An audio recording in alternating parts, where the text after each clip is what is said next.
السلام علیکم ورحمۃ اللہ وبرکاتہ۔ اعوذ باللہ من الشیطان الرجیم، بسم اللہ الرحمن الرحیم۔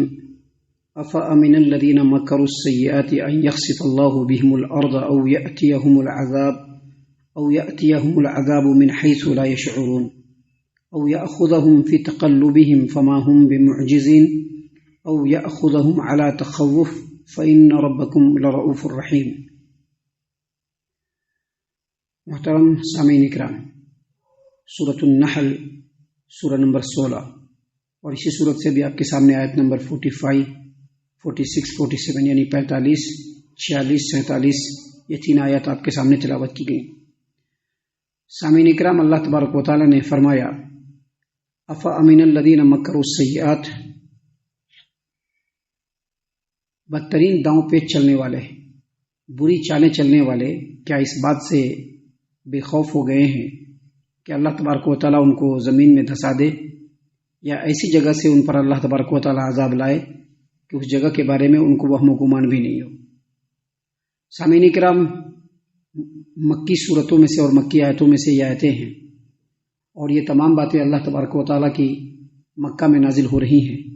مکہ والوں کے سامنے یہ بات بتلایا جا رہا ہے کہ اللہ تبارک و تعالیٰ انتہائی حلیم ہے، اللہ تبارک و تعالیٰ بہت ہی صبر کرنے والا، اپنے بندوں کے اوپر رحم و کرم کرنے والا، اپنے بندوں کو چھوٹ دینے والا ہے کہ بندے اللہ تبارک و تعالیٰ کی نافرمانی کرتے جا رہے ہیں، پھر بھی اللہ تبارک و تعالیٰ ایسے لوگوں کو ڈھیل دیے ہوا ہے، چھوٹ دیے ہوا ہے۔ برے کام کر رہے ہیں، لوگوں کو برائی کی طرف دعوت دے رہے ہیں، اللہ تبارک و تعالیٰ کے حق والے سیدھے رستے سے روکنے کے لیے مختلف قسم کے داؤں پیچ اور ہتھ کنڈے چل رہے ہیں، بڑے بڑے مکر و فریب کر رہے ہیں، لیکن اس کے باوجود اللہ تبارک و تعالیٰ ان کو مہلت دیے ہوا ہے، ڈھیل دیے ہوا ہے، چھوٹ دیے ہوا ہے کہ بندہ صحیح رستے پر آ جائے۔ حالانکہ اللہ تبارک و تعالیٰ اس بات پر قادر ہے کہ جب چاہے، جس کو چاہے، جہاں چاہے زمین میں دھسا دے۔ اللہ تبارک و تعالیٰ ایسی جگہ سے عذاب بھیج دے کہ اس کو وہم و گمان بھی نہیں کہ یہاں سے بھی ان کو عذاب آ سکتا ہے، اس کو شعور بھی نہیں ہو۔ اسی بات کو اللہ تبارک و تعالیٰ نے یہاں پر بیان فرمایا ہے کہ اللہ کے بندے اللہ تبارک و تعالیٰ کے رستے پر تو خود بھی نہیں چل رہے ہیں، لوگوں کو بھی روک رہے ہیں، اور اللہ کے رستے پر چلنے سے روکنے کے لیے مختلف قسم کے داؤں پیچ بھی چل رہے ہیں۔ ایسے لوگ کیا اس بات سے نڈر ہو گئے ہیں، بے خوف ہو گئے ہیں کہ اللہ ان کو زمین میں دھسا دے؟ دیکھیے اللہ تبارک و تعالیٰ نے قرآن کریم سورۃ الملک آیت نمبر 16 اور آیت نمبر 17 میں اسی چیز کو بیان فرمایا۔ اللہ نے لوگوں کو مخاطب کیا اور کہا اَأَمِنْتُمْ مَنْ فِي السَّمَاءِ أَنْ يَخْسِفَ بِكُمُ الْأَرْضَ فَإِذَا هِيَ تَمُورُ، کیا تم اس بات سے نڈر اور بے خوف ہو گئے ہو کہ آسمان والا جو آسمان میں ہے وہ تم لوگوں کو زمین میں دھسا دے اور زمین لرزنے لگے؟ یعنی ابھی زمین کے اندر زلزلہ ہے، زمین پھٹے اور تم کو زمین کے اندر دھسا دے، کیا ایسی ذات سے تم نڈر اور بے خوف ہو گئے ہو؟ اللہ نے مزید آگے فرمایا ام امنتم من فی السماء ان یرسل علیکم حاصبا فستعلمون کیف نذیر، کیا تم لوگ اس ذات سے جو آسمان میں ہے نڈر اور بے خوف ہو گئے ہو کہ اللہ تبارک و تعالیٰ آسمان سے تمہارے اوپر پتھروں کی بارش برسا دے؟ اللہ نے پتھروں کی بارش برسایا ہے نا، ہلاک کیا ہے نا۔ قوم لوط کو اللہ تبارک و تعالیٰ نے پتھروں کی بارش کر کے ہلاک کر دیا۔ ہاتھی والے جو لوگ کعبۃ اللہ کو گرانے کے لیے آئے تھے، اللہ تبارک و تعالیٰ نے پرندوں کے ذریعے سے ان کے اوپر پتھر کی بوچھار کر دی، جس کی وجہ سے وہ لوگ ملیا میٹ ہو گئے۔ اللہ نے فرمایا کہ کیا تم بے خوف ہو گئے ہو اس ذات سے جو آسمان میں ہے کہ تمہارے اوپر پتھروں کی بارش برسا دے، اور تم ان قریب جان لوگے کہ ہمارا ڈرانا کیسا ہے۔ تو اس آیت کریمہ میں اللہ تبارک و تعالیٰ نے ایسے لوگوں کو جو اللہ تبارک و تعالیٰ کے راستے میں خود بھی نہیں چلتے ہیں، لوگوں کو روکتے بھی ہیں اور اللہ کے راہ حق سے روکنے کے لیے مختلف قسم کے داؤں پیچ چلتے ہیں، اللہ نے ان کو تنبیہ کیا ہے۔ سامعین اکرام، اللہ نے مزید تنبیہ کیا۔ اللہ نے کیا تنبیہ کیا؟ او یاخذہم فی تقلبہم فما ہم بمعجزین، یا ان کے نقل و حرکت کرتے ہوئے، ان کے چلتے پھرتے ہوئے اللہ ان کی پکڑ کر لے۔ فما ہم بمعجزین، اور یہ لوگ اللہ تبارک و تعالیٰ کو عاجز نہیں کر سکتے ہیں۔ اللہ کیسے پکڑ لے؟ چلتے پھرتے، نقل و حرکت کرتے ہوئے۔ انسان سفر کر رہا ہے اپنے بزنس کے لیے، اپنے کسی مقصد کے لیے کہیں جا رہا ہے، اللہ کا عذاب آ جائے۔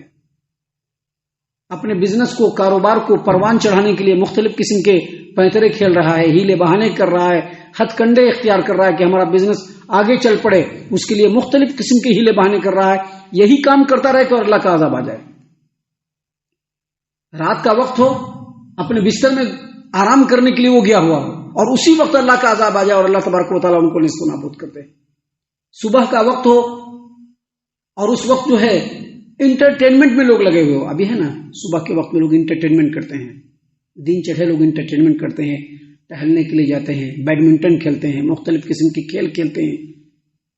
اللہ تبارک و تعالیٰ نے اسی بات کو قرآن کریم سورۃ الاعراف آیت نمبر 97-98 میں بیان فرمایا ہے، افامن اہل القری ان یاتیہم باسنا بیاتا وہم نائمون، کیا بستی والے اس بات سے بالکل بے خوف ہو گئے ہیں کہ راتوں میں وہ اپنے بستروں کے اندر آرام کر رہے ہوں اور اسی وقت اللہ تبارک و تعالیٰ کا عذاب آ جائے۔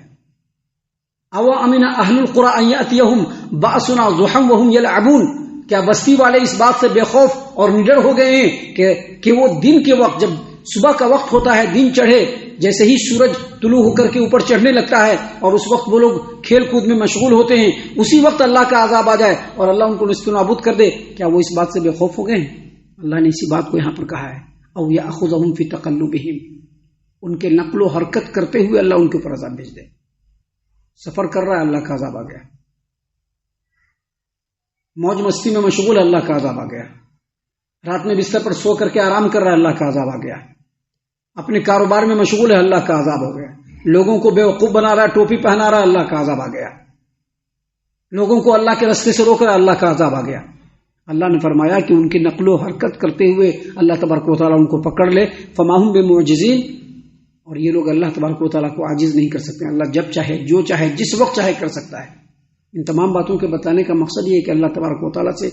ڈر اور خوف انسان کے دل میں ہمیشہ رہنا چاہیے اور اللہ کی اطاعت و فرما برداری میں لگے رہنا چاہیے، من مانی زندگی نہیں گزارنا چاہیے۔ سامعین کرام، اس کے بعد آخری آیت کریمہ میں اللہ تبارک و تعالیٰ نے فرمایا، او یاخذہم علی تخوف، یا اللہ تبارک و تعالیٰ ان کو ڈرا دھمکا کر کے پکڑ لے، ان کو خوف کی حالت میں پکڑ لے۔ یہ جو آیت کریمہ کا جو ٹکڑا بھی آپ کے سامنے پڑھا گیا، اس کا ایک معنی یہ ہے کہ ان کے دل میں پہلے سے خوف ہو، اور دل میں پہلے سے خوف کب ہوتا ہے؟ جب انسان کوئی گناہ، بڑا گناہ کر بیٹھتا ہے تو اس کے دل میں خوف ہوتا ہے کہ اللہ کا عذاب کہیں آ نہ جائے، اور اسی وقت اللہ کا عذاب آ جائے۔ اور اس کا ایک دوسرا مطلب بھی بیان کیا گیا ہے، او یاخذہم علی تخوف، تخوف کا مطلب جو ہے تنقص، یعنی اللہ تبارک و تعالیٰ کا عذاب اس طرح سے آئے کہ لوگوں کو پتہ نہ چلے۔ آج دیکھیے مسلم سماج و معاشرے کا کیا حال ہے، بہت سارے مفسرین نے کہا اس کی تفسیر اور اس کا ترجمہ ایسے کیا ہے۔ عمر بن خطاب رضی اللہ عنہ برسر ممبر ہیں، اور تخوف کا معنی کسی سے اپنے سامعین سے پوچھا تو ایک قبیلے کا آدمی اٹھ کر کے کھڑا ہوتا ہے اور کہتا ہے کہ ہمارے ہاں تخوف کا مطلب ہوتا ہے تنقص۔ امام بخاری رحمۃ اللہ علیہ نے عبداللہ بن عباس رضی اللہ عنہما سے ایسے ہی روایت کیا، تخوف کا مطلب ہوتا ہے تنقص، اور تنقص کا مطلب یہ ہے او یاخذہم علی تخوف، اس طرح سے اللہ کا عذاب آئے کہ لوگوں کو پتہ نہ چلے کہ اللہ کا عذاب آیا ہوا ہے، اور دھیرے دھیرے معاشرہ کمزور ہوتا چلا جائے۔ آج ایسے ہی حالت ہے مسلم سماج و معاشرے کی کہ مسلم سماج و معاشرے کو گناہ، ان کی کرتوت دیمک کی طرح بالکل چاٹ کر کے تباہ و برباد کیے جا رہے ہیں، لیکن مسلم معاشرے کو اس بات کا پتہ نہیں چل رہا ہے۔ دھیرے دھیرے معاشرہ جو ہے اخلاقی اعتبار سے ہو، ایمانی اعتبار سے ہو، عقیدے کے اعتبار سے ہو، دھیرے دھیرے معاشرہ بالکل کمزور ہوتا چلا جا رہا ہے۔ اللہ نے فرمایا او یاخذہم علی تخوف، بہت ساری آیتوں میں، بہت ساری تفسیروں میں مفسرین نے یہ بیان کیا ہے کہ اگر سماج و معاشرے کے اندر توحید نہیں ہے، سماج و معاشرے کے اندر منہج نہیں ہے، سماج و معاشرے کے اندر سنتوں پر عمل نہیں ہے، سماج و معاشرے کے اندر عبادتوں میں لوگ مشغول نہیں ہے، اللہ کی اطاعت و فرما برداری میں مشغول نہیں ہے، نافرمانی کر رہے ہیں، تو یہ بھی اللہ تبارک و تعالیٰ کا عذاب ہے۔ کسی سماج و معاشرے کے اندر قرآن و حدیث سے لوگ اختلاف کر رہے ہیں، یہ بھی اللہ تبارک و تعالیٰ کا عذاب ہے۔ ابھی قرآن و حدیث کی بات بتائی جاتی ہے، بہت سارے لوگ اس کا اختلاف کرتے ہیں، اختلاف کر رہے ہیں، یہ بھی اللہ تبارک و تعالیٰ کی طرف سے عذاب ہے کہ باہم مسلم سماج و معاشرہ دینی اعتبار سے اختلاف میں پڑا ہوا۔ تو اللہ تبارک و تعالیٰ نے یہاں پر اسی بات کو بیان فرمایا ہے، او یاخذہم علی تخوف، یا اللہ تبارک و تعالیٰ ان کو اس انداز میں پکڑے کہ ان کو پتہ نہ چلے اور دھیرے دھیرے وہ کمزور ہوتے چلے جائیں۔ لیکن اللہ نے آگے مزید کہا فإن ربکم لرؤوف الرحیم، تمہارا رب جو ہے بہت زیادہ شفقت کرنے والا اور بہت ہی زیادہ رحم کرنے والا ہے،